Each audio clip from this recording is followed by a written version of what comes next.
Hello you guys, welcome back to another video on Arsh Bionims. So in today's video we are going to discuss about types of light microscope. तो ये requested video है कि कुछ students ने मेरे को text किया था Instagram पे asking me कि to make the video on microscope, like what if this question comes in an essay answer. तो अगर essay में आएगा so what are the points and all that you need to consider in your answer. तो उसके basis पे मैंने ये video बनाया है. Already the first half was covered in the earlier video, you can check it out on my channel, जहां पे हमने डिस्कस किया माइक्रोस्कोप का introduction, then the structure of microscope and then the movement of light through microscope. अब मैंने आपको पहली video में भी ये बात बोली थी और ये वीडियो में भी आपको ये सेम बात बोलूंगी कि जब तक कि आपको माइक्रोस्कोप का स्ट्रक्चर नहीं समझ आता, डिफरेंट टाइप्स ऑफ माइक्रोस्कोप को समझना डिफिकल्ट हो जाएगा.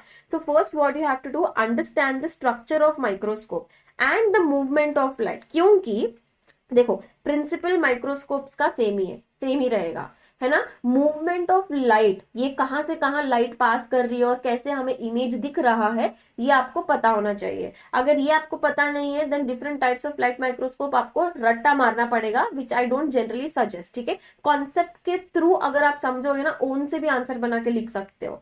तो मैं आपको क्विकली रिकैप करा देती हूँ ये वाला पार्ट, मूवमेंट ऑफ लाइट वाला part in the microscope. So we are providing the light. Source का मतलब यहाँ पे है कि सोर्स ऑफ लाइट. ठीक है, source of light can be bulb या फिर natural light, through mirror we can pass, and then the light will pass through condenser lens, then through specimen जहां पे हमारा ऑब्जेक्ट रखा हुआ है, then objective lens followed by ocular lens, and then finally through eyepiece we can see the object. उसका image हम देख सकते हैं. ठीक है, तो ये स्टेप्स आपको पता होने चाहिए बिकॉज यही स्टेप्स है जो हर माइक्रोस्कोप में कॉमन रहेंगे. अगर इसमें मैं कोई एक्स्ट्रा चीज ऐड कर दूं, वो जो भी चीज मैं ऐड कर रही हूँ उसके बेसिस पे हम नाम बदल देंगे माइक्रोस्कोप का. तो माइक्रोस्कोप में जो अभी डिफरेंट टाइप्स ऑफ माइक्रोस्कोप में जो हम डिस्कस करने वाले हैं, ये स्टेप्स कॉमन रहेंगे. ठीक है, बस कुछ एडिशन एक्स्ट्रा होगा. Based on that we are going to do the naming of that specific microscope. So let us first talk about the bright field microscope.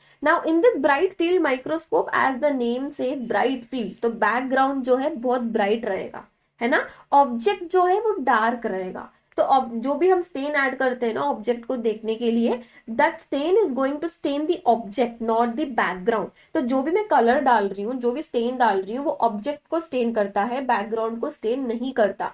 तो ये हो गया ब्राइट फील्ड. तो ये जो इमेज है, ऐसा इमेज अपीयर होगा of a bright field microscope, जिसके थ्रू हम देखते हैं. और ये माइक्रोस्कोपिक इमेज है. यहाँ पे देखो कितना ब्राइट फील्ड है. और जो भी सेल्यूलर पार्ट है, ये जो स्टेन लेकर they are appearing in a coloured form.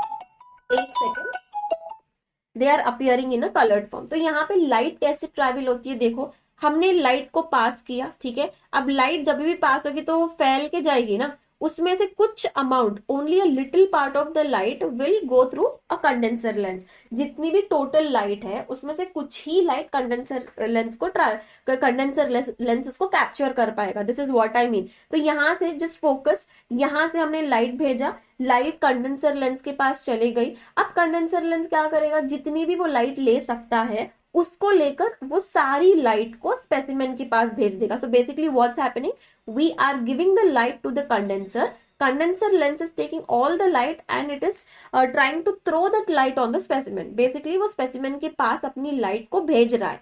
ठीक है, इसलिए ये जो एरोज मैंने डाले ना वो इंपॉर्टेंट है, और जो शेप बन रहा है ना आपको वैसे ही ड्रॉ करना है. तो वो स्पेसिमेन के पास में लाइट चला जाएगा. अब स्पेसिमेन क्या करेगा, स्पेसिमेन तो कोई लेंस वेंस नहीं है, वो हमारा ऑब्जेक्ट है. तो स्पेसिमेन क्या करेगा, अब स्पेसिमेन के पास जैसे लाइट आ जाती है, अब स्पेसिमेन फिर से लाइट को ना ऐसा फैला देगा.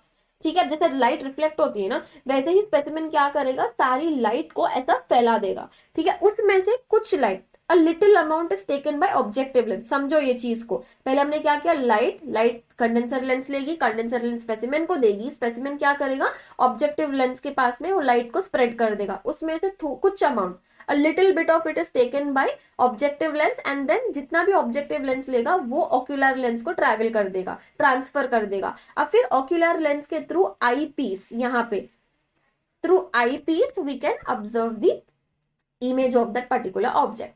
ठीक है, तो यहाँ पे देखो आपको अगर बेसिक वाला पार्ट नहीं पता होता तो ये आपको रटना पड़ता है, इसलिए मैं कह रही हूँ स्ट्रक्चर ऑफ माइक्रोस्कोप पहले समझ लेना, मूवमेंट ऑफ लाइट समझ लेना, तब जाके आपको ये चीज समझ आएगी, ठीक है। तो ये हो गया ब्राइट फील्ड। एडवांटेजेस क्या है, इजी टू यूज, ये तो आपको याद करना पड़ेगा। Easy to use in development of genetics and compatible with other techniques, easily आप यूज कर सकते हो, ऐसा कोई बड़े पंगे नहीं होते ये माइक्रोस्कोप यूज करने के लिए, ठीक है। सिंपल सा माइक्रोस्कोप है। Now I will stop the video here. In the next video, I would be covering about dark field microscope. मैं आपको डिफरेंट पार्ट्स में ये पढ़ा के बता दूंगी एंड आपको प्लेलिस्ट के फॉर्म में मेरे चैनल पे मिल जाएगा, तो इससे में अगर लिखना है तो सारे वीडियोस उस प्लेलिस्ट के फॉलो कर लेना, it will be helpful. So that's it in this video guys. I hope it was helpful. Let's meet in the next class guys. Bye bye.